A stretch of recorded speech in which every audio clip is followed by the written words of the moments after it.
serikali inaendelea na majadiliano ya kusaini hati za makubaliano ya ushirikiano katika ajira na nchi zaidi ya 15 ikiwemo Sweden, Denmark, Norway, Korea Kusini, Poland, Oman, Uingereza, Kuwait, Ujerumani, Canada na Bahrain. Makubaliano baina ya serikali ya Oman yanatarajiwa kukamilika hivi karibuni.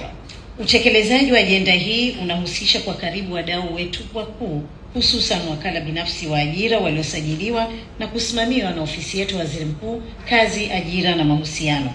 Wakala hawa hufanya kazi kwa ushirikiano wa karibu sana na serikali katika utambuzi, uchakataji na utekelezaji wa fursa za ajira nje ya nchi, kwa kuhakikisha kuwa fursa hizo zinakidhi vigezo vya ajira zenye staha, salama na vile halali. Ushirikiano huu unajumuisha uzingatiaji wa sheria, kanuni na miongozo ya kazi na ajira, uhakiki wa mikataba na waajiri, utoaji wa taarifa sahihi kwa waombaji, pamoja na kulinda haki na ustawi wa Tanzania wanaoenda kufanya kazi nje ya nchi kama nyie.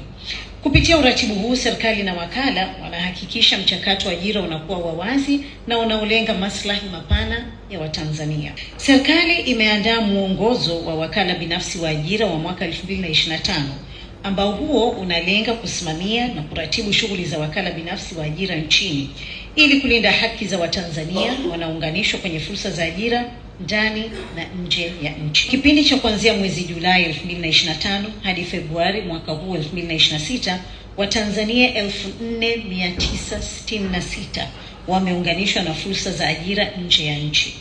Aidha, kwa kipindi cha mwezi Novemba 2025 hadi Februari 2026, yani mwezi huu, jumla ya vijana 2512 wa Kitanzania wameunganishwa na ajira katika nchi mbalimbali.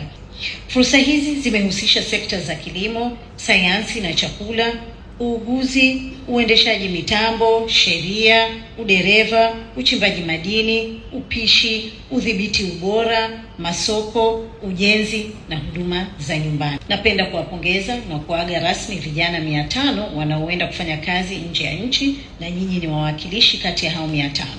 Serikali ya Tanzania kupitia ofisi ya Waziri Mkuu, Kazi, Ajira na Mahusiano imehakikisha mmepatiwa mafunzo ya awali, mikataba yenu imehakikiwa na taratibu zote za usalama na ulinzi wa haki zenu zimezingatiwa. Vijana ambao wameandaliwa vizuri kwa ajili ya kwenda kufanya kazi nje ya nchi, vijana hawa wamepitishwa katika mafundisho mbalimbali ikiwemo pre-departure training, ambapo wamefundishwa masuala mazima ya kufanya kazi, kuwajibika kuliko kawaida. Wanasema you dance like nobody is watching.